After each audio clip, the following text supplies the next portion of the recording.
경로대학 교수님이 직접 장구를 쳐주셨습니다. 경로대학 오시면 이 선생님한테 배울 수 있습니다. 예, 많이 오셔서 주중에도 연습을 하는 걸로 알고 있는데, 찬양대 시원 찬양대에서 이 곡 연습하길래 언제 예배 찬양으로 들어오나 했더니 오늘 같이 가지고 나오셨네요. 감사합니다. 대신방이 지금 계속되고 있습니다. 오늘 오후에도 아버지 장례를 당한 가정에 우리가 찾아가 봐야 합니다. 신방의 모양이 여러 가지가 있고 또 여러 형편을 따라서 신방을 하지만 장례 신방이 제일 어렵습니다. 일반 신방은 한 가족 아니면 그 대표로 이제 보통은 여자분들이 집에서 신방을 받으시지요. 아니면 조금 이제 준비하신 분들이 남성분들이 월차를 내고 신방을 받으시는 분들이 있습니다. 혹은 아이들까지 그냥 학교 하루 안 보내고 예배드리는 거 훈련을 시키기 위해서 받기도 합니다. 그래 봐야 4인 가족, 그 가족의 이야기인데 장례를 당하면 경우가 달라집니다. 가족, 가문이 모여버리거든요. 그럼 여러 형태의 신앙의 고백들, 또 여러 형태의 삶의 정황들 때문에 단지 돌아가신 분 혹은 유가족들만이 아니라 그곳에서 말씀을 전하거나 함께 위로하는 모습에 있어서 참 어려울 때가 참 많이 있습니다. 더군다나 그 장례라고 하는 것은 사람이 만나는 가장 큰 슬픔을 직면한 자리이기 때문에 그렇습니다. 바울이 오늘 편지를 보냅니다. 데살로니가 교회로 편지를 보내는데 사실은 신방 나가는 거예요. 바울이 신방을 가고 있습니다. 데살로니가 교회 성도들 가운데 일부는 그리스도의 재림이 얼마 남지 않았다 하는 기대감 속에 살고 있습니다. 우리도 다시 오실 주님을 기다리고 있지만 데살로니가 교회 성도들은 훨씬 더 긴박감을 가지고 이제 곧 오신다, 내일일지 모레일지 모르고 오신다 하는 신념으로 살아가다 보니까 생계도 포기하고 삽니다. 곧 오실 텐데 밖에 나서 일하냐. 근데 이것이 자기만 그런 게 아니고 옆에 있는 사람까지 끌어안습니다. 일 나갈 필요 없어. 내일 오신다는데, 모레 오신다는데, 곧 오신다고 했으니까 일하지 말고 우리 교회에서 같이 예배 드리고 있다가 주님 오시면 맞이하자. 그런 마음들이 안에 가득 차 있습니다. 근데 이것이 어떤 병폐를 가져오냐 하면 초대교회는 공산체계였어요. 서로 같이 나누어 쓰는. 근데 일을 나가지 않고 다 교회에 앉아 있으니까 시간이 오래되면 오래될수록 주님의 재림이 더뎌질수록 어떤 현상이 생깁니까? 경제적으로 곤핍한 일이 생겨요. 그러다 보니까 지금 우리가 이해하는 구제하고는 다릅니다. 교회가 함께 모아놓은 그 돈을 가지고 서로 구제하고 나누어줘 같이 먹습니다. 그럼 전체적으로 삶의 질이 좀 열악해지기 시작합니다. 잘못된 종말신앙 때문에 나타난 초대교회의 한 모습이 이 데살로니가 교회에 있더라라고 하는 겁니다. 굉장한 흥분이지요. 주님이 곧 오신다. 들떠서 곧 뭔가 일이 터질 것처럼 그런 모습에 이 교회 안에 가득했습니다. 자, 그런 교회의 신방을 갑니다. 그런 마음을 가지고 있는 교회의 신방을 간다면 어떤 말을 해야 할까요? 또 이 데살로니가 교회 성도들은 재림이 임박했기 때문에 또 하나 가지고 있는 생각이 주님이 곧 오신다. 우리 죽기 전에 주님 오신대요. 근데 사람이 살다 보면 장례가 나잖아요. 우리 교회도 지금 봄 시작하면서 겨울 지나고 봄 들어가면서 매주 장례가 있습니다. 검은 양복을 바꿔 입을 틈이 없을 정도로 계속 지금 장례가 나는데, 그러면 이 장례가 초대교회에서는 묘한 위치에 서버렸습니다. 주님이 우리가 죽기 전에 오신다라고 했는데 장례가 나버렸어요. 그럼 이 돌아가신 분은 뭐예요? 주님이 구원의 반열에서 유기한 자, 버림받은 자라는 의식이 생기는 거예요. 이 죽은 건 벌받은 게 되는 거예요. 그런 의식이 데살로니가 교회 안에 있더라라고 하는 거예요. 아주 일부지만. 근데 그 일부가 사실은 교회를 힘들게 하는 거예요. 교회를 다수가 힘들게 하기보다는 소수의 그 잘못된 입담들이, 신앙들이, 잘못된 고백이 교회를 어렵게 만들어 놓았습니다. 자, 주님의 재림이 지체될수록 데살로니가 교회 성도들 가정 가운데 장례가 나는 것은 심각한 문제를 야기하기 시작합니다. 부활신앙이 잘못되고 나니까 재림 이전에 주님이 오신다, 물론 좋은 기대감이긴 하지만 죽고 나면 주님이 오셨을 때 그 영광스러운 자리에 참여하지 못한다라고 하는 생각이 그들을 붙잡는 거예요. 그러니까 죽음이 가까운 사람일수록 불안해지는 거예요. 나는 그럼 주님의 그 구원잔치에 참여 못하는 거야? 나이가 들어가는데 빨리 좀 오시지. 왜 안 오시는 거야? 하는 막연한 두려움들이 그들을 붙잡더라라고 하는 겁니다. 자, 그 교회를 신방을 가야 돼요. 바울이 좀 그 교회를 신방을 가야 합니다. 그게 성경 속에 나타나는 어려운 이야기입니다. 성경만 그러지 않습니다. 우리의 모습은 어떻습니까? 바울이 데살로니가 교회를 신방하는 것이 어렵다고 한다면 오늘 우리도 사실은 여러 어려움을 경험하고 있습니다. 장례가 계속되다 보면 젊은 분들 가운데 그런 공적인 장례 자리에 처음 가시는 분들이 생겨요. 가족 장도 안 해보고 젊으니까 어리니까 안 가다가 이제 어른의 자격이 되어서 이제 교우들의 이웃의 친척의 장례 갑니다. 근데 가서 무슨 말을 해야 될지를 모르는 겁니다. 그래서 물어봅니다. 목사님, 어떻게 말하면 될까요? 여러분, 그런 질문 받으면 뭐라고 가르쳐 주시겠습니까? 진심을 담아서 이야기하십시오. 긴 말보다는 짧은 말 해주시고, 말이 생각나지 않으면 손 잡아주시고, 더 가까운 사람이면 한번 꼭 안아주시면 됩니다. 굳이 말하지 않으셔도 돼요. 라고 알려드립니다. 그런데 저도 2년 전에 아버님 장례를 치렀지만 정답이 없습니다. 어떤 분은 손 잡아주는 게 참 큰 위로가 되신 분도 있고요. 어떤 분은 안아주신 분의 그 모습이 위로가 된 것도 있고요. 어떤 분은 말이 길지만 그 긴 말 속에서 위로를 받기도 합니다. 관계와 관계 속에서 누구의 말이, 누구의 행동이 내게 더 위로 다가올 때가 있어요. 정답이 없습니다. 그게 장례라고 하는 죽음 앞에 서 있는 우리의 현실의 어려움이에요. 그런가 하면 장례가 나면 부목사님들이 먼저 쫓아갑니다. 가서 임종 예배를 드리기도 하고 또 돌아가시고 나셔서 장례 절차를 의논을 해야 되기 때문에 먼저 우리 경조위원장하고 부목사님들이 교구에서 먼저 달려갑니다. 그리고 이제 소위 공식적인 장례가 시작되어지면 입관 예배를 드리게 되는데 여러분들이 가는 입관 예배보다 1시간쯤 제가 먼저 갑니다. 가서 그 입관하는 절차 속에 같이 가족들하고 서 있습니다. 그 지켜보는 자리, 참관실, 입관하는 자리에서는 경험해 보신 분도 있고 또 아직 거기 가족들이 그렇게 하는 것을 보지 않으신 분들이 있는데 여러 가지 모양의 고백들이, 삶의 고백, 신앙의 고백이 나옵니다. 슬프고 애통함으로 오열하는 사람도 있고 예수 믿노라 하면서도 노잣돈 쥐어주시는 분도 있고 마지막까지 고인의 얼굴을 쳐다보지 못하는 가족도 있습니다. 떠나보내기 싫어서 혹은 생전에 못다 했던 사랑 때문에 죄송해서 얼굴을 안 보시는 분도 있는가 하면 그 고인의 얼굴을 보면 꿈에 나타날까 봐 무서워서 안 보시는 분도 있어요. 여러 가지 형태의 고백이라고는 제가 표현하지만 여러 가지의 모습이 그 입관실 안에서 나타납니다. 그것이 마지막을 대하는 사람들의 모습이에요.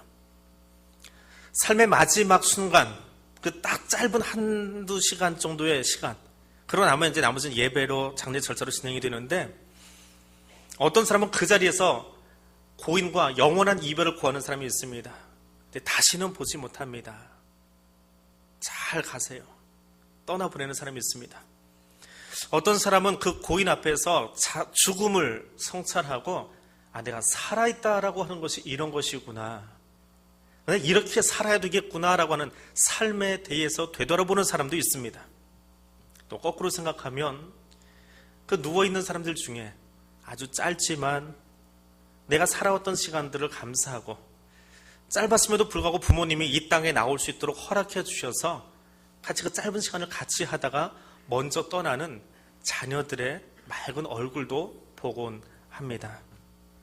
또 어떤 이는 그럴 거예요. 말은 하지 못하지만 그 옆에 찾아온 자기 친구들, 지인들, 그들에게 감사하다고, 당신이 내 옆에 있어서 참 고맙다고 입술을 움직이지 못하지만 그렇게 말하고 있는 분도 계실 겁니다. 먼저 떠나간 엄마를 붙잡고 엄마의 시선을 끌어안고 마지막 입맞춤을 하면서 그렇게 인사하고 떠나보내시는 분도 있습니다. 내가 당신을 끝까지 지켜주겠다고 이야기하는 남편 혹은 아내들의 모습을 지켜보기도 합니다. 어떤 모습으로 서 있건 장례를 당한 그 가족들은 죽음 앞에서, 사랑의 죽음 앞에서 위로받기를 원합니다. 죽음이 무엇입니까? 세상 사람들이 생각하는 죽음은 무엇일까요? 궁금하면 답을 빨리 찾아볼 수 있는 방법이 하나 있습니다. 뭐가 있지요? 주머니에서 손 꺼냈다가 나오는 거 하나 있잖아요. 네, 이게 인생의 정답을 가지고 있는 것 같아요, 요즘은. 스마트폰. 네, 굉장히 남용들도 많이 하지만. 여러분, 거기 꺼내면 죽음에 관한 답이 있습니다. 대한민국 사람들이 생각하는 죽음에 관한 답이 거기 있어요. 거기도 그 죽음의 문제를 어떻게 다뤘을까 궁금해서 한번 검색을 넣어봤습니다. 죽음에 대해서. 그랬더니 이런 질문이 하나 올라왔습니다. 한 두어 달 전부터 문득 죽음에 대한 두려움이 들었습니다. 저는 14살 남자아이입니다. 우리 가족이 너무 좋고 엄마가 너무 좋습니다. 어째서 사람은 죽어야만 할까요? 죽으면 정말 끝일까요? 4, 5세기가 있어서 엄마를 다시 볼 수 있을까요? 만약에 4, 5세기가 있다면 저승에서는 나이를 안 먹을 테니까 원시인도 거기 있을까요? 생각해보면 결론이 없다는 것 같은데 참 두렵습니다. 질문이에요. 여기 답이 달렸습니다. 여러분, 우습게 들리는지 모르지만 세상 사람들에게, 사춘기를 아이에게 굉장히 심각한 질문이었어요. 그리고 그 많은 댓글들 뒤에 이제 답을 달잖아요. 그 중에 400명 정도가 이게 답이야라고 지목해 준 게 있어요. 그 지식 사이트에 가면 대답을 잘 해주고 또 이렇게 이런 것 해주는 사람들이 좀 있어요. 그 사람들에게 왕관이 표시가 되어 있습니다. 고수예요. 그 사람이 내놓은 질문이 답인데 400명이 거기다 이게 답이 맞아. 이게 답이 맞아. 대한민국의 네티즌들이 답이라고 선정한, 죽음의 문제에 관해서 답이라고 선정한 거예요. 그 답은 이렇게 쓰여 있습니다. 나이 드신 분들은 죽음에 대해서 자연스럽게 생각합니다. 님이라는 말을 이제 질문한 사람을 님이라고 표현합니다.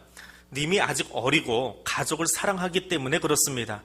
당신도 성장하면 자연스럽게 죽음이라는 것을 현실로 인식할 것입니다.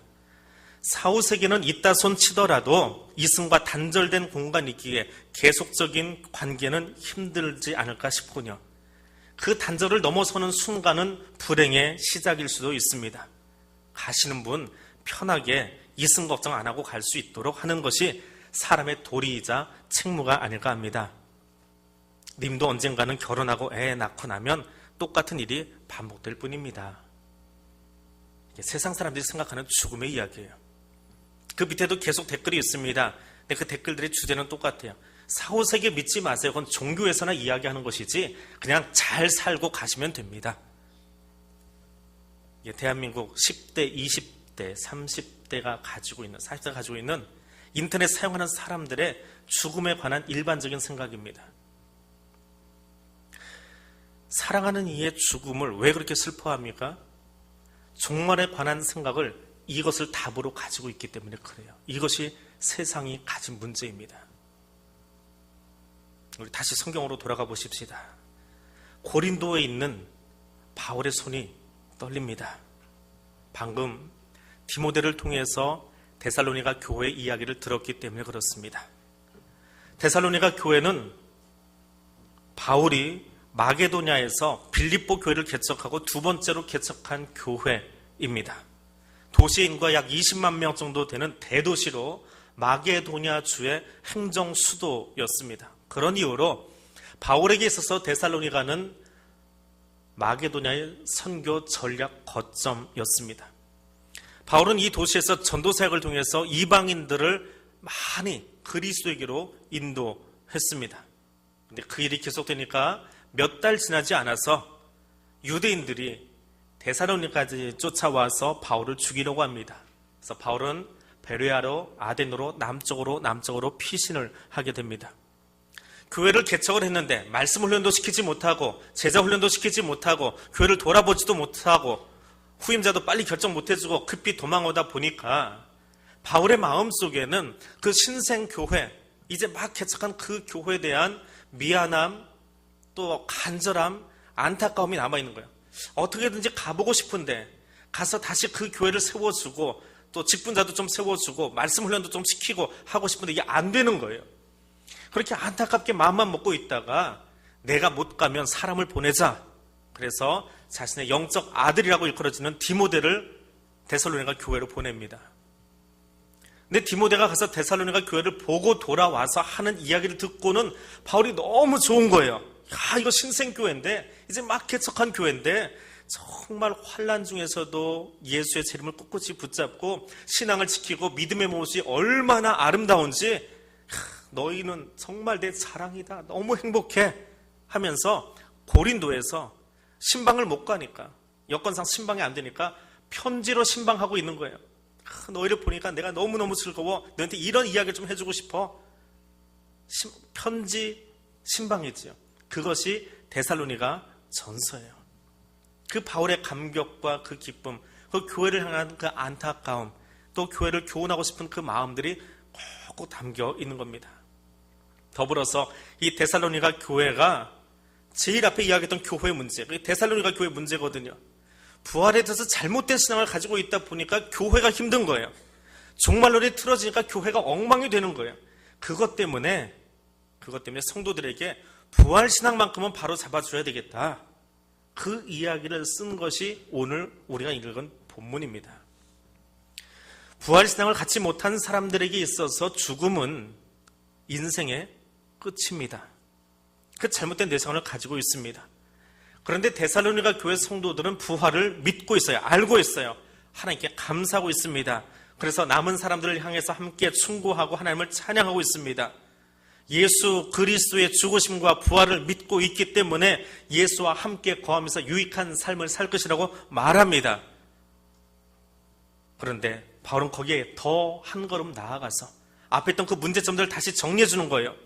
구약의 에녹과 엘리야처럼 죽지 않고 승천한 사람이나, 혹은 우리 가운데 이제 장례를 치르고 먼저 죽은 사람이나, 혹은 우리 가운데 혹 누군가는 살아서 주님이 다시 오실 때 만약 그분과 직접 목격하고 만나게 되더라고 하더라도, 누가 되었든지 간에 마지막 때에 주님이 우리를 신령한 몸으로 바꾸시고 영원한 하나님 나라에 함께 있게 하실 거야.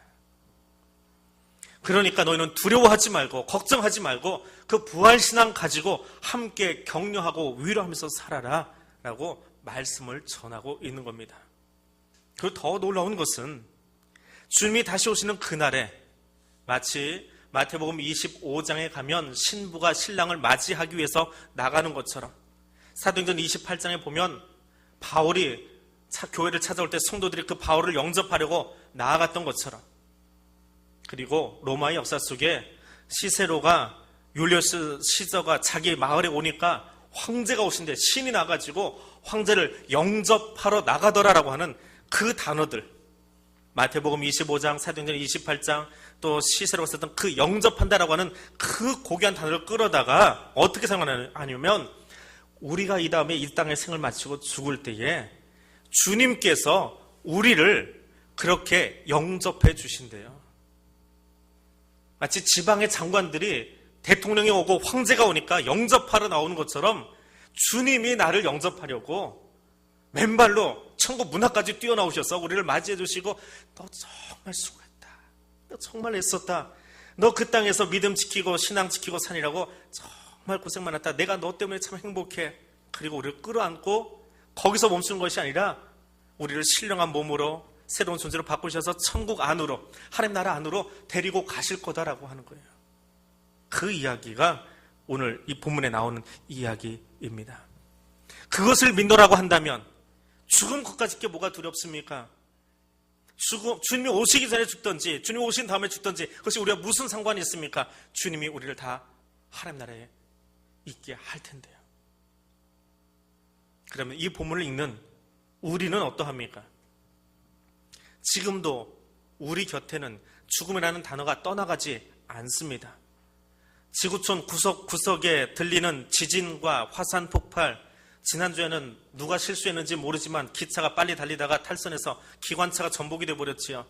부지 중에 생을 달리한 사람들이 있습니다.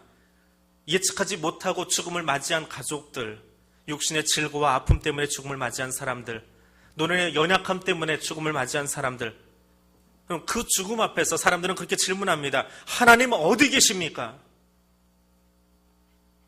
왜 거기 그렇게 우리를 내버려 두셨습니까? 주님이 어디 계실까요? 나사로의 죽음의 현장을 보면 주님은 여기 계십니다. 거기 눈물의 현장 가운데 함께 계십니다. 나사로의 죽음, 오라비의 죽음 때문에 울고 있는 그 누이들과 함께 계시면서 함께 우시고 함께 슬퍼해 주십니다. 그런데 그것으로 그치지 않으십니다. 죽음을 이기신 부활의 생명을 선포하고 절망적인 누이들의 삶 속에 들어가셔서 새로운 삶을 살 수 있도록 소망을 주시고 회복의 은총을 더해 주시는 것이 부활의 주님, 저와 여러분의 하나님이십니다. 하나님은 범죄한 아담에게 너는 흙에서 나왔으니 흙으로 돌아갈 것이다. 그때까지 너는 얼굴에 땀을 흘려야 나다를 먹을 수 있을 것이다. 너는 흙이니 흙으로 돌아가라 말합니다. 바울은 로마의 성도들에게 죄의 삭은 사망이라고 말합니다. 히브리서 기자는 한 번 죽는 것은 사람에게 정한 것이요 그 후에는 심판이 있으리라 이야기합니다. 죽음 앞에서는 누구도 영웅이 될 수 없습니다. 가장 약한 자입니다. 그러나 예수 그리스도께서 부활하셔서 부활의 첫 열매 되신 다음에 우리는 달라졌습니다. 예수 그리스도께서 십자가에서 우리의 죄짐을 지시고 화목제물 되신 뒤에 우리는 부활 생명을 선물로 받게 되었기 때문입니다. 죄의 삭은 사망입니다. 그러나 하나님의 은사는 그리스도 예수 우리 주 안에 있는 영생입니다. 그렇습니다. 하나님은 우리에게 죽음을 선물로 주신 게 아니라 영원한 생명을 선물로 주셨습니다. 죽음을 피할 수 없지만 그러나 그 후에 우리에게 영원한 생명을 주셨습니다. 그래서 성도는 사랑하는 이의 죽음 앞에서 그렇게 인사할 수 있습니다. 잠시 뒤에 천국에서 만나요. 잠시 뒤에 천국에서 만납시다. 이것이 부활 소망을 가진 성도들의 위로의 메시지입니다. 예수 그리스도는 부활하셨습니다. 예수 그리스도의 부활은 역사적인 사실입니다. 예수 그리스도는 과거에 2000년에 분명히 죽으셨고 부활하셨습니다. 14절의 말씀처럼 우리가 예수께서 죽으셨다가 다시 살아남을 믿습니다. 여러분, 여기에서 부활신앙의 고백이 시작되었습니다.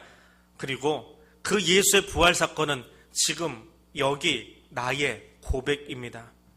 2000년 전에 예수님이 골고다 언덕 위에서 죽으셨고 부활하셨다는 역사적인 사건이 있지만 그 사건에서 내가 확신을 가지고 있지 못하면 우리는 부활신앙을 가진 것이 아닙니다. 나의 부활신앙은 현재의 삶의 자리에서 부활하신 예수 그리스도를 인격적으로 만나고 그분을 의지하고 그분의 보호하심을 따라가고 그분의 인도하심 속에 예수 그리스도와 하나님과 교제하며 살아가는 것이 부활신앙을 가진 사람들의 모습입니다. 하나님은 바울을 통해서 우리에게 이렇게 이야기해 주십니다. 주께서 호령과 천사장의 소리와 하나님의 나팔 소리로 친히 하늘로부터 강림하시리니 그리스도 안에서 죽은 자들이 먼저 일어나고 그 후에 우리 살아남은 자들도 그들과 함께 구름 속으로 끌어올려 공중에서 주를 영접하게 하시리니 그래요 우리가 항상 주와 함께 있으리라. 우리가 아무리 과거의 사건을 믿는다고 해도 우리가 지금 주님과 동행한다고 해도 미래에 대해서 불안해하고 믿지 못한다면 그것은 부활신앙을 가진 것이 아닙니다. 부활신앙은 예수 그리스도의 죽으심과 부활하셨음을 믿는 것이고 그 주님이 지금 여기 나와 함께함을 믿는 것이고 함께 동행하는 것이고 그리고 그 주님이 마지막 날 우리를 불러 천국 잔치에 참여하게 하실 것이라는 부활 소망을 가지고 사는 것이 부활 신앙의 모습입니다. 오늘 그 부활의 소망을 가지고 또 세상 가운데서 죽음의 두려움 앞에 서 있는 사람들에게, 하나님의 나라를 알지 못하는 사람들에게 함께 위로자로 찾아갈 수 있는 교회와 성도들 되어지기를 원합니다. 기도하겠습니다. 영원하신 하나님 아버지, 독생자 예수 그리스도의 십자가 은혜로 우리에게 부활 생명 주심을 감사드립니다. 부활하신 예수 그리스도가 여기 우리와 함께 하심을 감사드립니다.